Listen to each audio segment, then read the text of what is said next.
Hey guys, thanks for joining me. I'm glad you're here because I kind of want to let you know what happened after last week's video. And for those of you who didn't see it, I showed you how exploring in my art journal helps me loosen up, especially if I've been away from painting for a while. This week, though, I want to show you what happened with my very next journal page because I made one the next day and I got stuck. And I want to talk about what I do to get myself out of these difficult situations. So even though I've been painting for 10 years now, it doesn't mean that I don't get stuck anymore. Normally, if I do some art journaling on a daily basis, I'll keep myself in the flow of creating. But when I don't, that's when things get hard. So to move forward when this happens, I choose to push myself forward. Because it is actually a choice. I mean, you can choose to quit, you can choose to give up, or you can choose to just push forward and see what happens. So let's talk about what happened with this painting, because this was a hard one. So I was off to this great start. I made these marks that I loved, and I had colors that I liked. I was making texture, and I was just really feeling like I was in the flow. After a short time, I realized that I was focusing on creating a painting that would be pleasing to look at. And I wasn't giving myself freedom to just do as I please. As soon as I saw something that I liked there, I kind of attached to it. And I was all in my head, wrapped up in creating something beautiful because I really, really wanted to feel good about the result, right? I wanted success. Maybe just to prove to myself that I could get there, or maybe it was to prove to myself that I was good enough. Who knows? But I definitely do know that I was focusing on the wrong thing. So I was only able to take this painting to a certain point before I was totally overwhelmed by the pressure that I was putting on myself. Yeah, so you've probably had this happen to you too. I know I did a lot in the beginning, especially. And it's because you create something that you really like and you get attached to it and you just get so fearful that you're going to ruin it, you just feel paralyzed. So for me, this mostly happens now when I've been away from painting for a while. It's because I'm out of my, regular routine, and I let all these thoughts in that I normally don't even think about anymore. And there's a reason why I normally don't think about these things anymore. And that's because when I practice often enough, I'm not thinking about creating something beautiful anymore.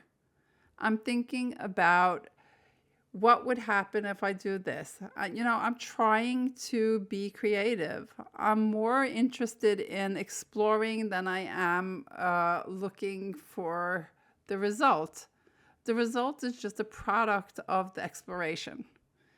Okay, so that is what I want you to take away from this video. If there's one thing, it has to be that, okay?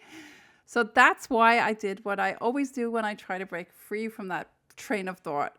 I took a leap of faith and just made some spontaneous marks. My art journal is all about exploring ideas and experimenting, so there shouldn't be anything too precious about it. And that's the whole reason why I love to art journal. But with courage comes the risk of failure. And after making those spontaneous marks, I was stuck for the second time. I was still in my head, but this time I wasn't putting pressure on myself anymore. I was putting myself down, telling myself that I ruined it and that I wasn't going to be able to fix it. So first pressure, and then when I finally chose to let go of that pressure that I put on myself, I chose to put myself down instead. So this is the part that really got to me. That purple on the top left side there just left me feeling that everything was ruined. There was no way back. That one thing was enough to get me going, telling myself that I wasn't going to be able to fix this and blah, blah, blah. And I think that's something that we all do. But this is where we have a choice. Do we kick ourselves and put ourselves down, or do we try to find a way out?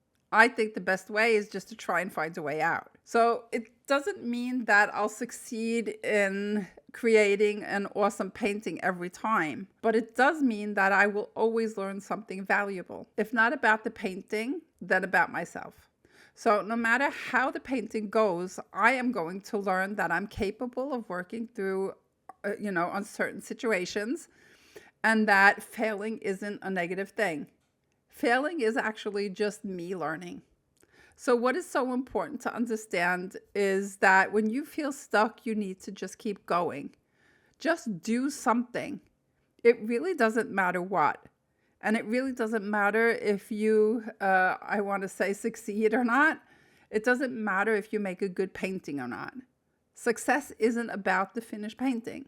Success is also pushing yourself forward, doing the things that you love even when they get hard. And the best part is that when you do this, you will more often than not ignite a creative spark inside yourself that will get you into the flow.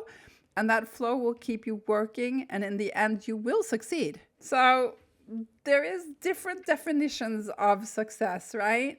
It all depends on how you look at it. So instead of always thinking about the awesome painting that you're going to make, try and think about these other things because they're just as important as a finished painting.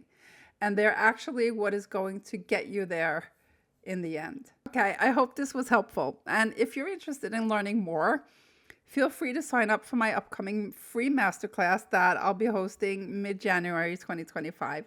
You can find the link in the comments below. All right, so I hope you enjoy the music and the rest of this crazy painting, and that I'll see you next week. Bye.